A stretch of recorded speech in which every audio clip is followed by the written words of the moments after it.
Hey everybody, welcome back to the channel. Today we're going to be looking at building this USC football inspired Yachtmaster build.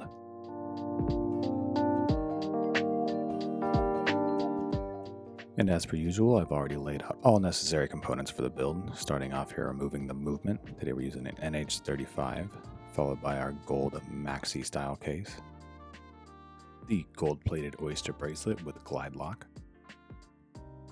the spring bars to hold the bracelet in place.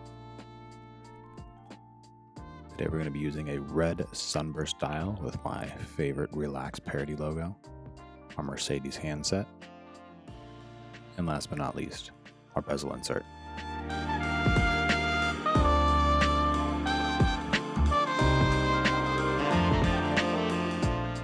This is another commission piece, this time coming again from Mr. Gomez. Big thank you to him for supporting the watch building channel and the watch building business. As mentioned before, he wanted to do something that paid tribute to the USC's football team. So we worked together and decided that a gold case with gold hands over a red dial would be the perfect tribute to this college. So I finally freed the movement from its packaging, just giving it a few winds here to get it going. I'm going to place it upside down in the movement holder, as I'm going to regulate the movement before continuing with the build.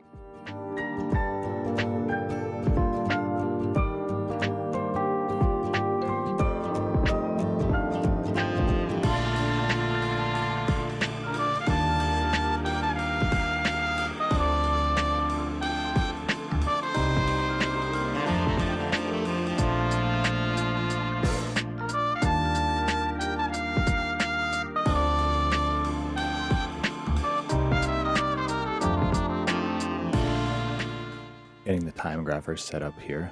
Unfortunately, I did not capture the screen readout for this session, so all that will be shown is a little bit of the regulation of the pins.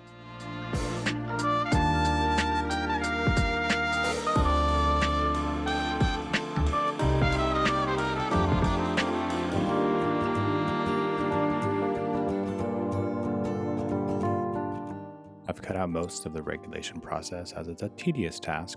I'm sure it's not the most fun thing to watch in these videos. This appears to be later in the regulation process, as I'm not adjusting the stud that controls the beat error, rather I'm moving the stud that controls the rate.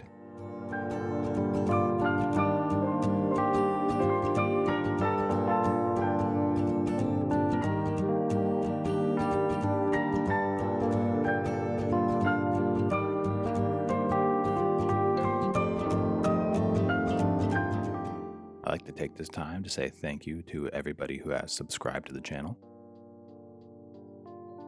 We recently crossed the 50 subscriber mark, so hoping to continue to grow the channel, continue to build watches, and continue to share them with you guys.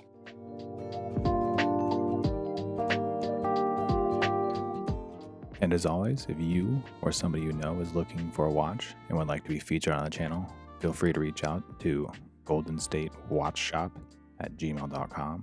We can work together, have the build featured on the channel, and have the watch in your hand in a couple of weeks.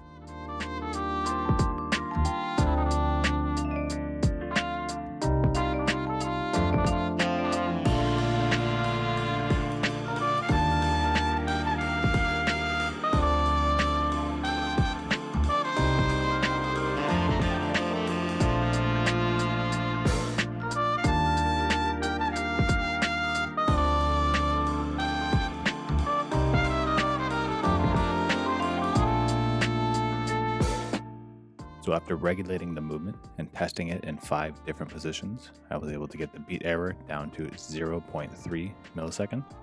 The watch is currently running at minus 3.05 seconds per day with an amplitude of 262.8 degrees.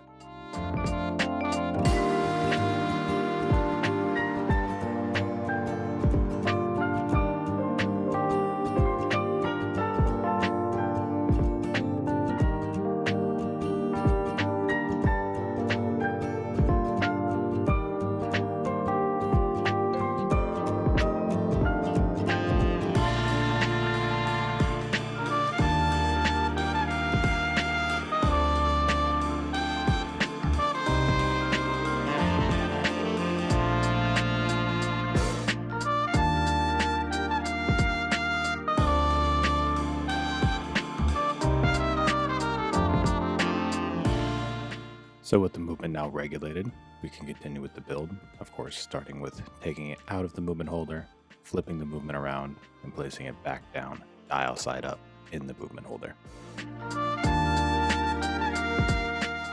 And here you can see the nice USC red sunburst dial I'll be using for this build.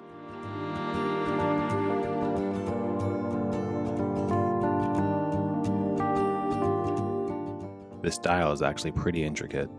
Not only does it have my favorite relaxed parody subscript, but the indices and the date window are actually in gold to match the case and bracelet of the watch. There is a slight difference in this dial over the dials I've used before in that this dial uses C3 lume instead of BGW9. As I'm sure you know, BGW9 has that nice neon blue color when it's in dark areas, while C3 lume has a nice minty green color to it when in darkness. C3 is also measured at slightly brighter than BGW9. I myself prefer BGW9, but it really is personal preference when choosing the lume for your watch.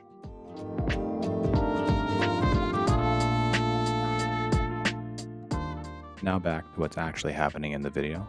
I've been removing the unnecessary dial feet from the dial, simply placing the dial over the movement, viewing which dial feet are not necessary, and then clipping them off with a nice sharp pair of pliers.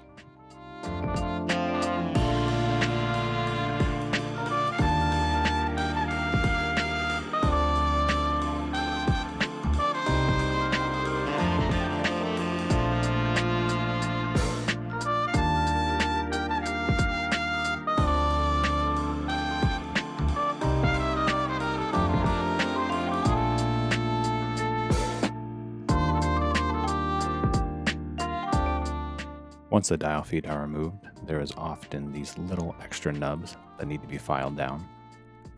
So just using a diamond file to file these little nubs down, being careful to not make any slip-ups or mistakes that may cause me to damage the dial. And with the power of editing, I can make it look like I work a lot faster than I actually do.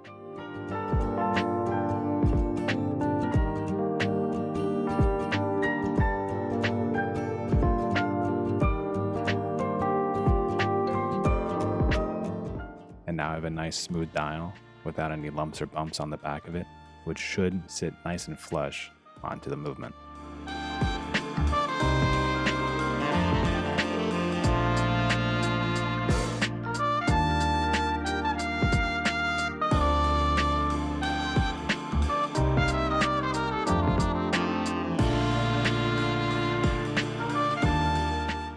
All that's left to do is line up the dial feet with the little holes in the movement spacer, and then press down firmly but gently to seat the dial. And here just checking to make sure that that dial is sitting nice and flush with the movement, and it appears it is.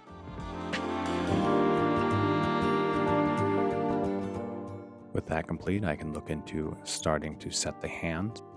To begin that, I'm going to put a little bit more wind in the watch before pulling the crown stem out to the third position, and then rolling the hands until midnight.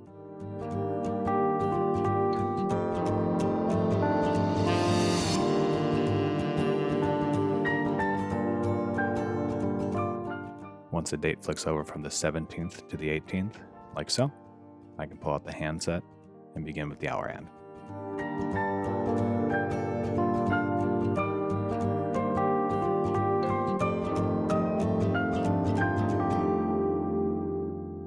With so much gold going on, there was no way we were going to use stainless steel hands in this watch, so I have a nice set of Mercedes yellow gold hands here as well.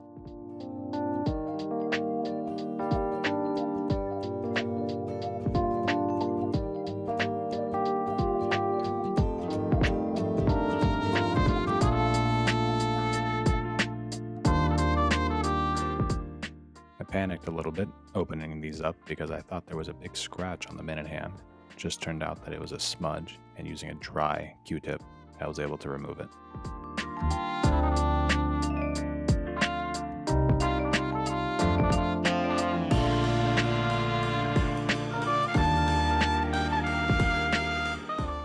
just using some tweezers to hold the hand in place to allow me to get a little bit more firm with the Q-tip.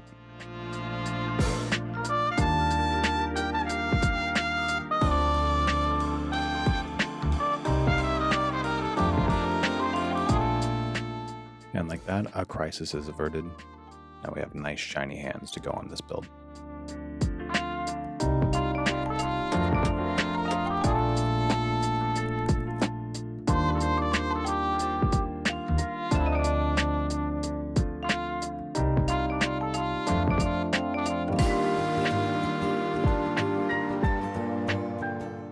With the movement now set at midnight, I like to rotate everything 90 degrees.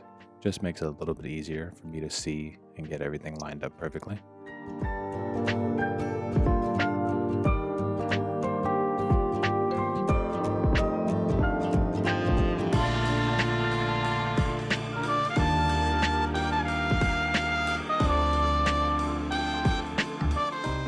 Again, using plastic tweezers as to not damage the dial. Well, I've given up on this one. Now we're both waiting to see what I'm going to do next. Oh, I'm covering them back up. I must have saw something on the dial that needed to be removed before setting the hands. Best to do that, as once they are on, they act as quite the obstruction.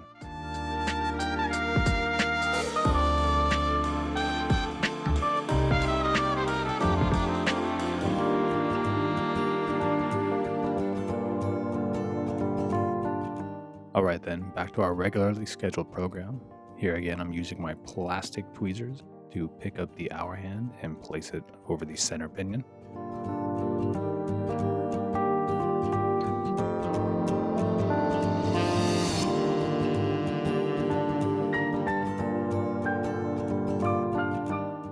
Just nudging the center of the hour hand to align with the center of the 12-hour marker here.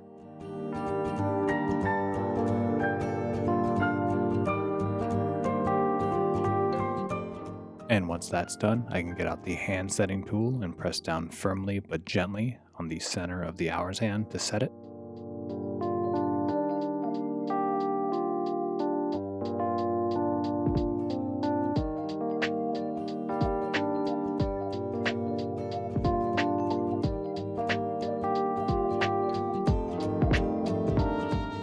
And once the hand is set, we can swing it all the way around the dial just to make sure that it's not making contact with any of the indices or the date window.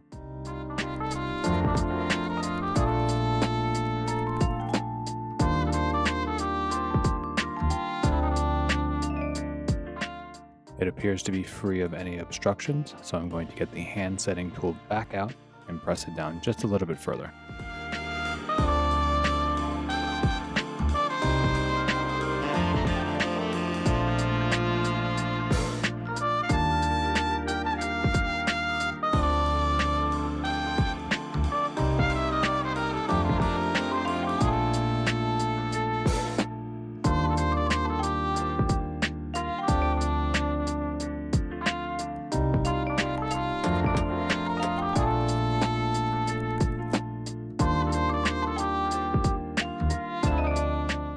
And again, just checking to make sure that the hour hand clears all the indices, and it appears I have a problem.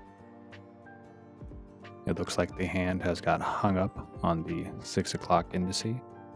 I briefly tried to use the hand setting tool to see if I could pry it up just a little bit, but I quickly realized that that was not going to work. But that's okay, because it gives me a chance to demonstrate something I don't think I've done on the channel yet, removing a set of hands. So first step is to get something out to protect the dial, in this case, a plastic bag. Next is to use some hand removal tools. I like to use these individual ones to get under the hour hand, and then you just simply pry it back off. Again, being careful and moving slowly as to not risk damaging the dial.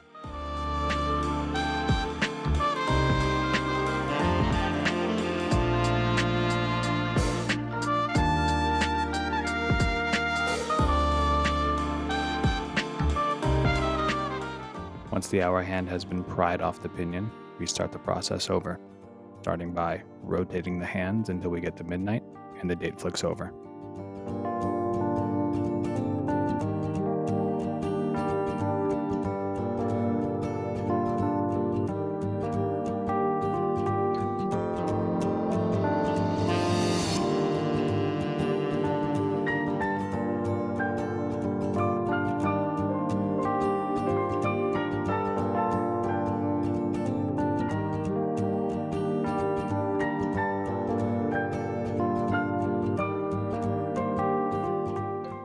just going to continue the process as though that first attempt never even happened, putting the hour hand back on the pinion, and then lining it up exactly with the 12-hour marker.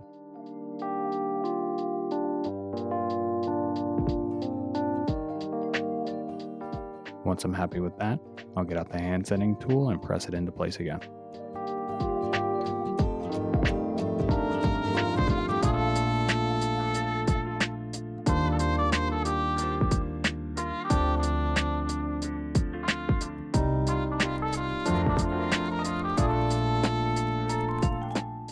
Again, checking for clearance to ensure I don't make the same mistake again.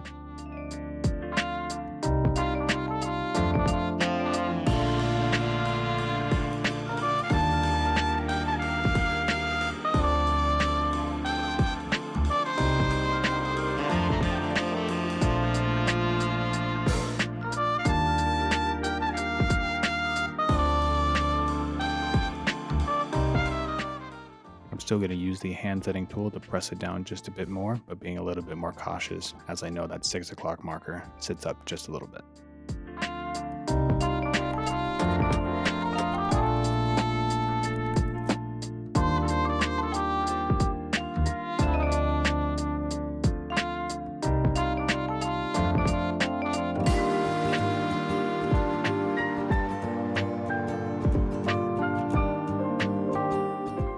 Looks like I'm all good the second time around with no contact issues, so now I can move on to setting the minute hand.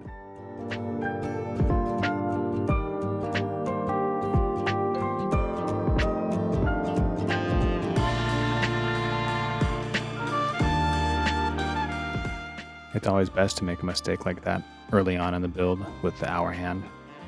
Let's say I'd set a GMT hand, an hour hand, and then I had messed up the minute hand. I'd have to pry all of those off and then restart from the beginning, setting all those hands in the same order.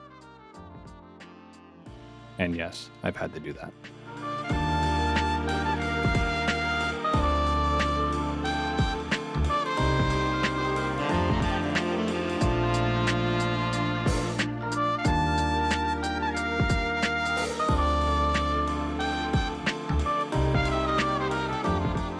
Just like the hour hand, I'm placing the minute hand on the pinion and then lining it up as best I can with the 12 o'clock marker.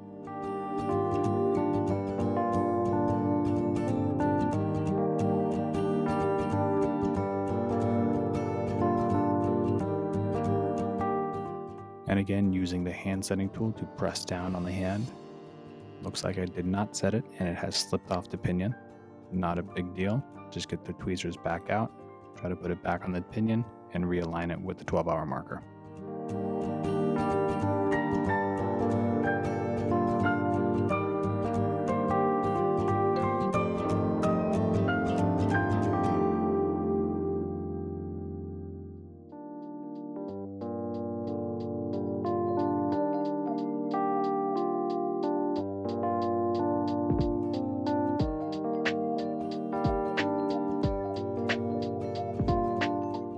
And the second attempt does the job. Looks like it's sitting on the pinion. Just going to check for clearance by winding the hands all the way around the watch to make sure they don't make contact with each other or any of the indices.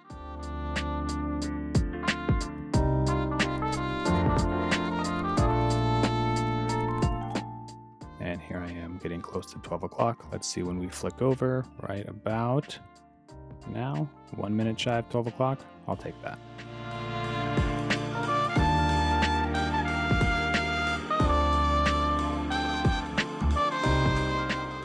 I'm happy with that.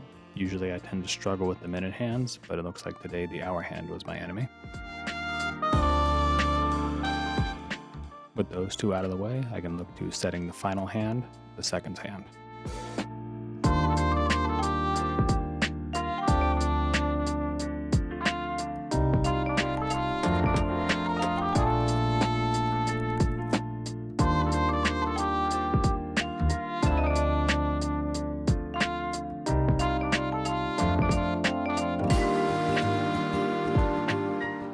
Using that same trick as before, with some Ronico holding the hand in place as I use my other hand and the hand setting tool to press it down onto the pinion.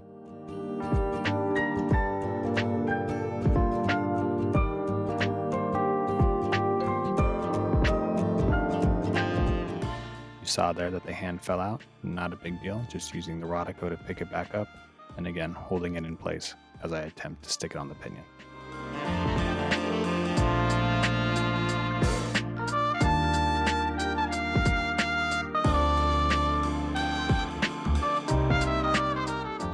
Looks like I was able to get the second sand onto the pinion.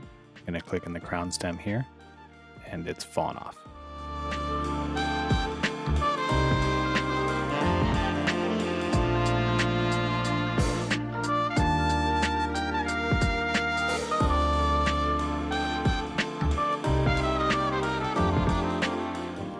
Alright, take two. Just gonna pick the hand back up with the Rodico and give it another shot here.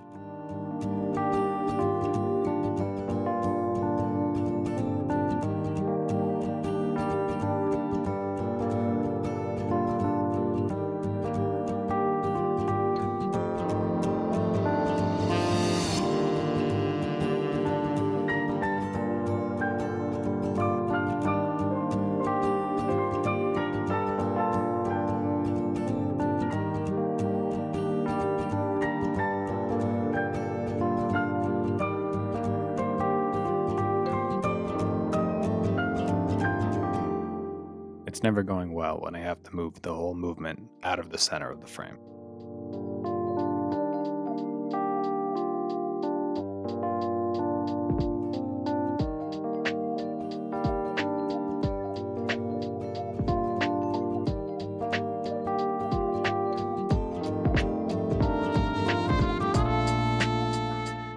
Looks like I've got the hand on the pinion. I've clicked in the crown and it's ticking away, so I know it is sitting properly.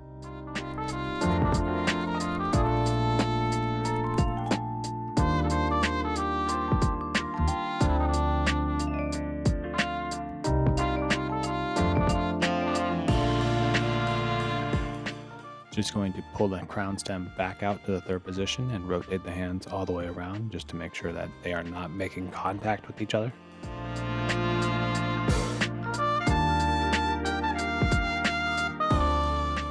Briefly pulling the movement out of frame to visually inspect that they are not touching.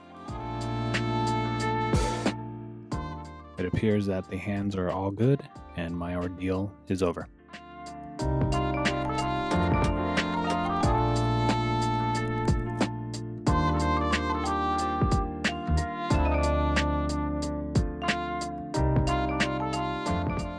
So now I'm happily moving on to working with the case. Again, we have a Maxi style yellow gold case for this build. This case did come with a unidirectional bezel that I modified to make a bi-directional bezel. I did not feature that in this video. If you want to see how I do that, look back at the Pepsi GMT videos.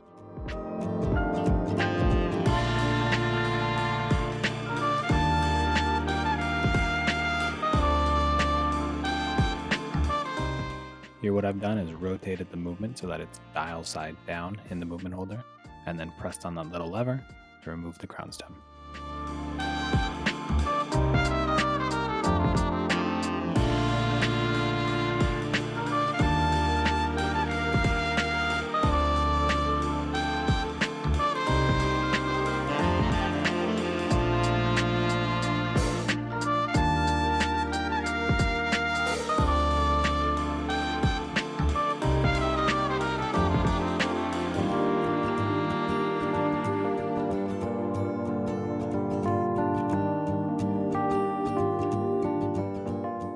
I've unscrewed the case back, and here I'm just using a microfiber cloth to get any dirt or debris that would have been on the bottom of the crystal off of it.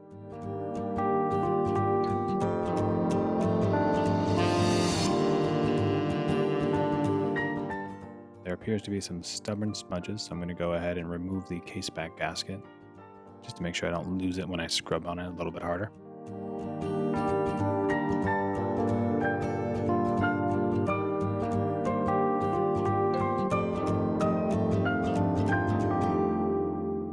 Cleaning the underside of the crystal can become quite the chore, as using a microfiber often removes the smudges but can sometimes leave little fibers left over that need to be cleaned off again.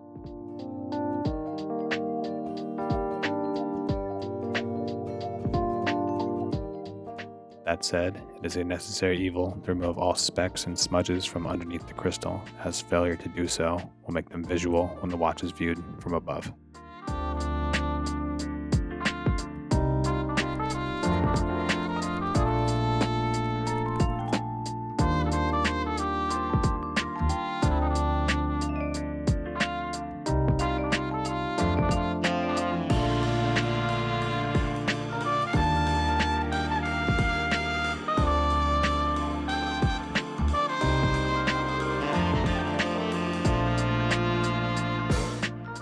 So now that that crystal is spotless, I can start by flipping over the movement, placing it gently back on top of the movement holder, then transferring it over to the movement pad.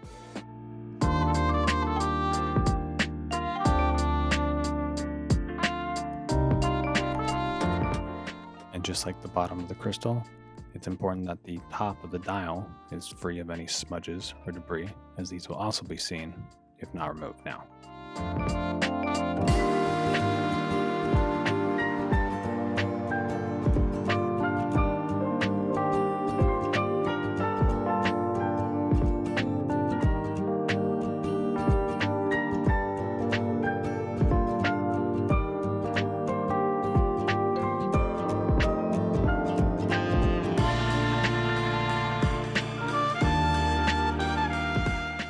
Just some last minute checks, making sure that that top of the crystal is also very clean.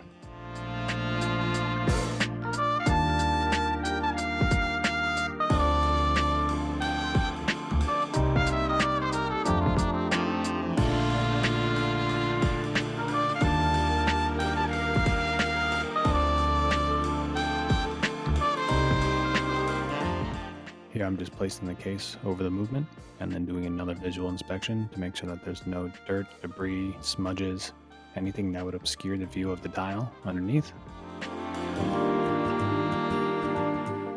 Flipping the whole thing over, and now we have the movement sitting in the case.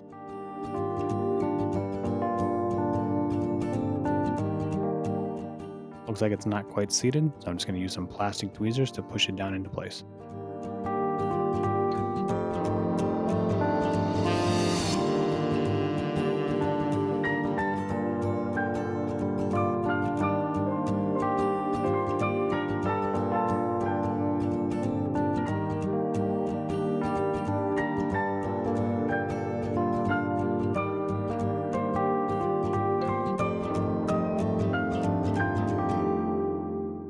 Next thing I need to do is cut down the crown stem to the correct size. So first step in that process is removing the crown from the case.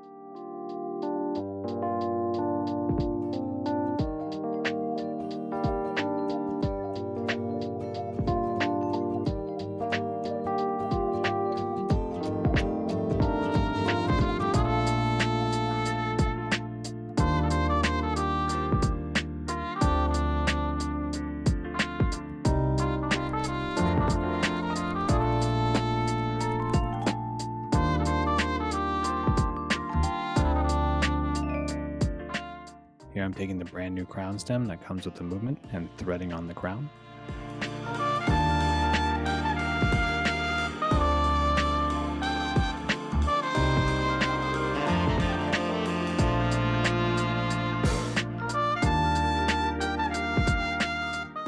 Next step is to thread the crown stem back through the case and into the movement.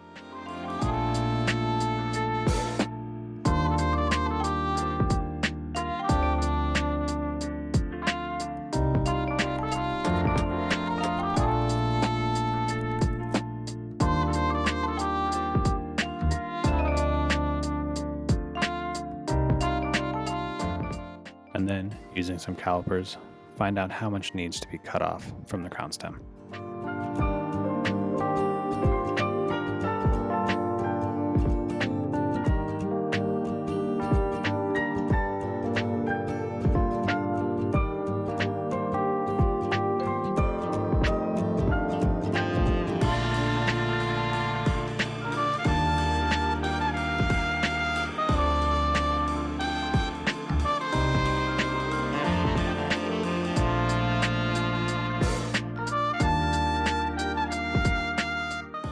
Seems like I wasn't quite happy with the first measurement, and as the old adage goes, it's always best to measure twice, cut once, so just taking my second measurement here.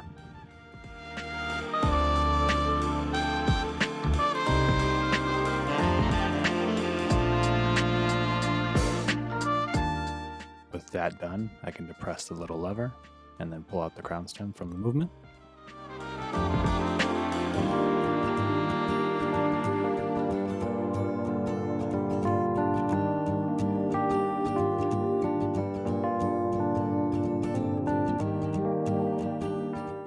And again, using tweezers to secure the crown stem, I can unthread the crown.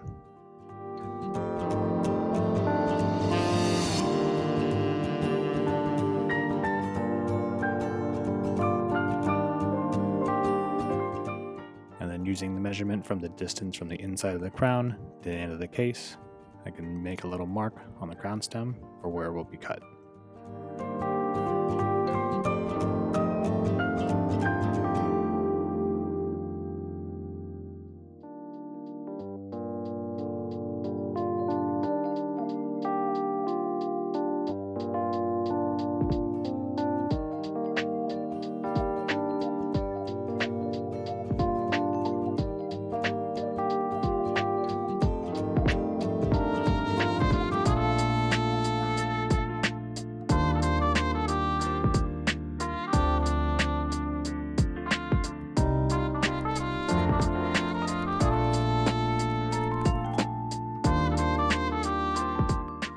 Like I've mentioned in previous videos, even though I make the mark at one point on the crown stem, I often cut above it, just so once I file and cone off the crown stem, it's right where I need it.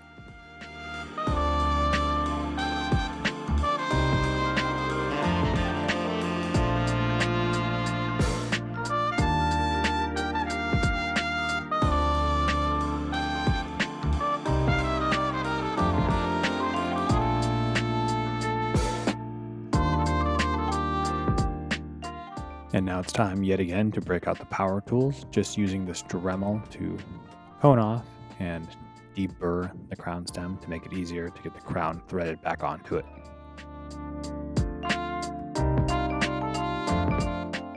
Sometimes I do struggle with this task as it's hard to hold onto the crown stem at the right angle without it rotating. That said, I do find it easier than using diamond files to file down the crown stem to the correct length.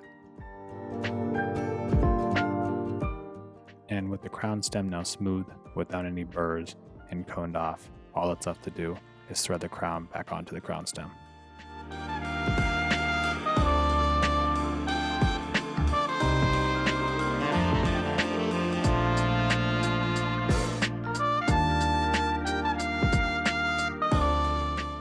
Threading the crown stem back through the case and into the movement, I want to make sure that it is fully set into the movement, and then I'm going to apply a good amount of pressure to the crown while rotating it to thread the crown onto the threads.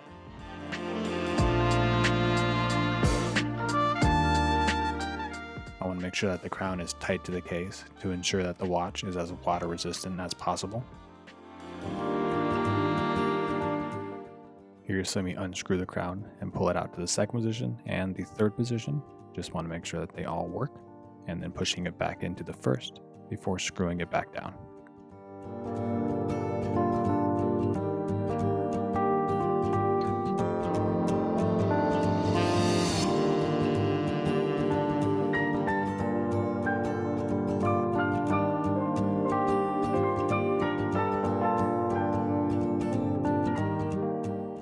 And it's time for the Caseback gasket to make a return after it was removed earlier to be cleaned.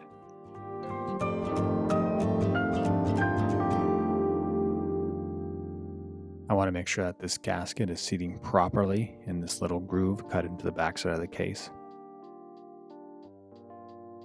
Failure to do this may lead to the gasket being pinched and then a less water-resistant watch as an end product.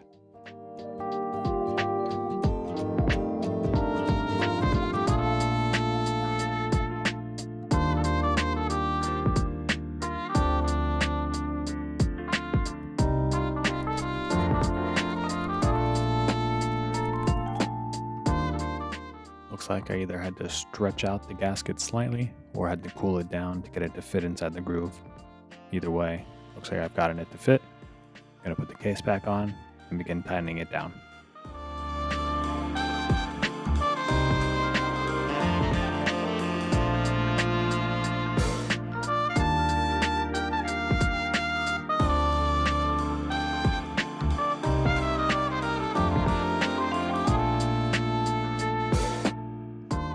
Here's the rubber ball making a return just to get the thread started. And then I'll break out the Caseback tightening tool here, being careful to apply the right amount of pressure and rotation so that it does not slip off.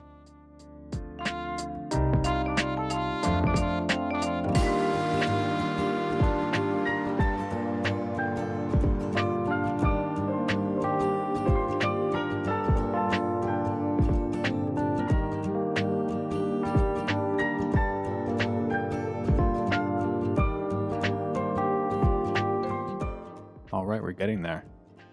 First look of the dial all cased up properly. Now the next step would be to put the bezel on. And we have a gold Yachtmaster style bezel to go with this build.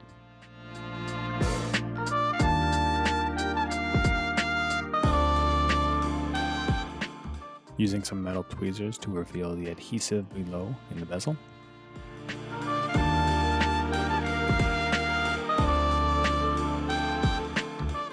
Then I'm going to flip the whole case over just to make it easier for me to see and get the bezel lined up perfectly with the 12 o'clock marker.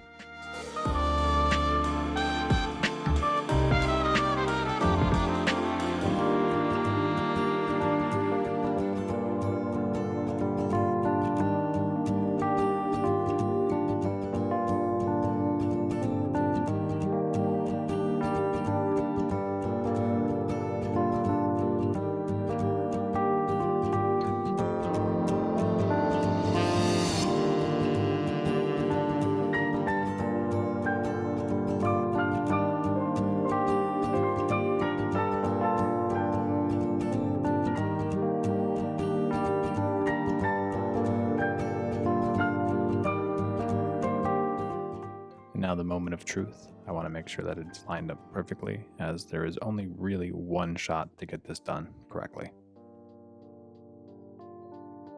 Some may say I have one shot, one opportunity to get this bezel set. And just like that, it's in, pressing firmly down to make sure that the adhesive makes good contact with the back of the bezel, rotating it bidirectionally just to make sure that it still works, and then setting it back to center.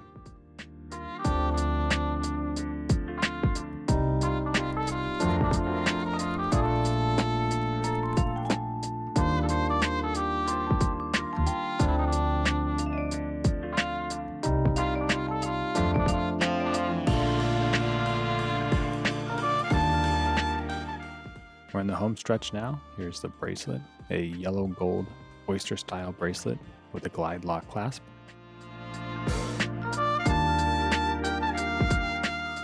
Just to make it easier on myself when I'm setting the bracelet in place, I'm going to go ahead and remove this screw and separate the bracelet.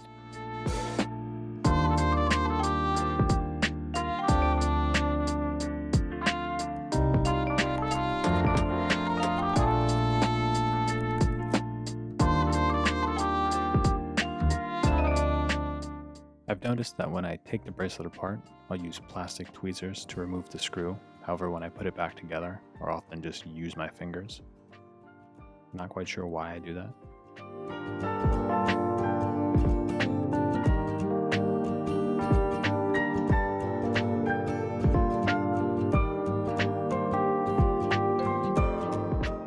So with the case now dial side down on this little pad, I'm going to put a spring bar through the end link of the bracelet before placing it almost in place.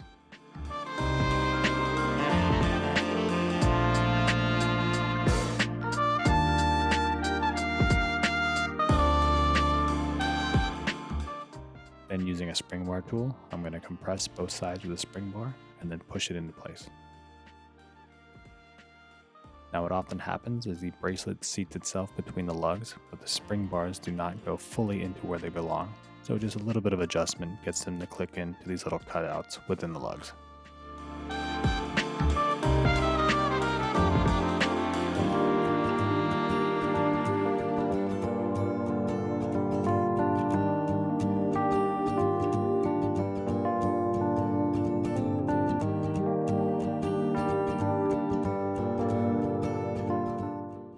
just rinse and repeat for the other side.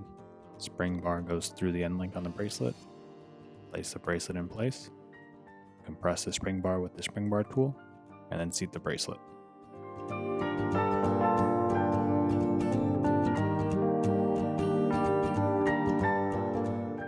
And then giving the bracelet a little wiggle and tug just to make sure that everything is secure.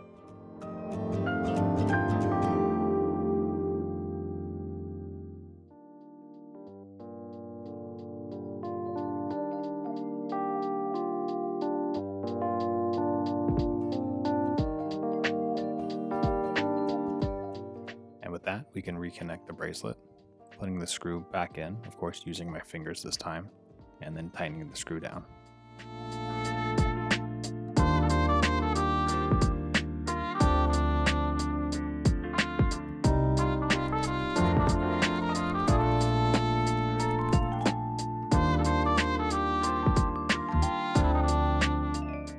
And there she is, our USC inspired Yachtmaster build. As always, I had a great time building this one, and I want to give a big thank you to Mr. Gomez for again trusting me to build a watch for him. I'm actually pleasantly surprised by the color combination. The yellow, gold, and red really work well together. And I think in the natural light of the outdoors, this watch will be able to grab somebody's attention from a good bit away.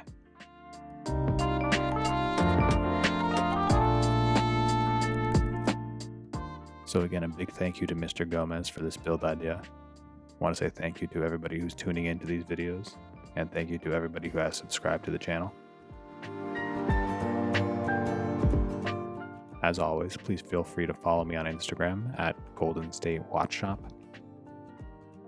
If anybody watching these videos is interested in commissioning a piece or working together, please reach out to me at goldenstatewatchshop@gmail.com. As per usual, I'll end the video with some shots of the watch in natural light. Thanks for watching.